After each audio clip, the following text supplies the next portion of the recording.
Құдайдық, Құдай аспан домалақ ғалам 95% мен 81-ші жылы, бір жаңа жылда ма, жаңа жылдан кейін ба, соның ортасында маған 95% біліммен, жарығымен, ұлылығымен, қасиеттілігімен, 18% күшімен, 100% таңдауымен, 100% әділетшілік ауасымен, 18% құдайдығымен, байланысымен, әке-шешем махаббат жасағанда, әкем жасағанда, анашым махаббат жасағанда әкеммен, енді махаббат бір сөзбен, анашыммен сол сөзге тұрады енді.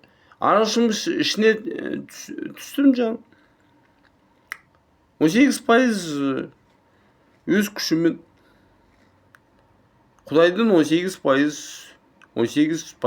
күшімен, құдайдықтың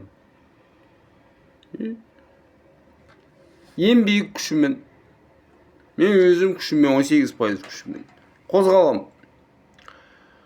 Енді анашым жұмыртқа берді, жұмыртқасынан жүрек берді, шұқырлыс берді, қан берді.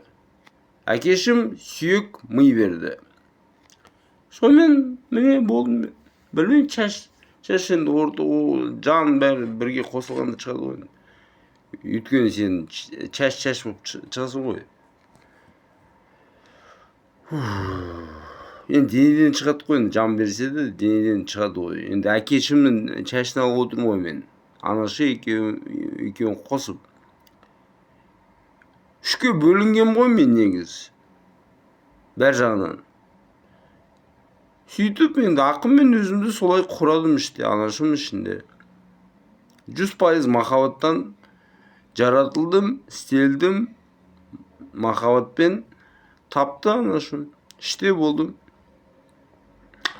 Неме айтайын деп едім, қазіргі уақытта енді менің жындылық жаным Құдай берген.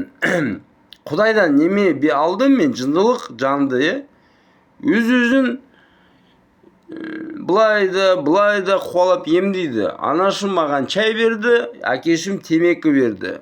3 ем менде. Құдайдықтың көмегімен.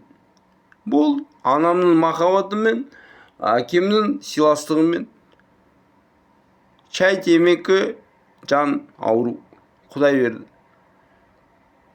Құдайдыққа сыйындықпын 18%. Аумын.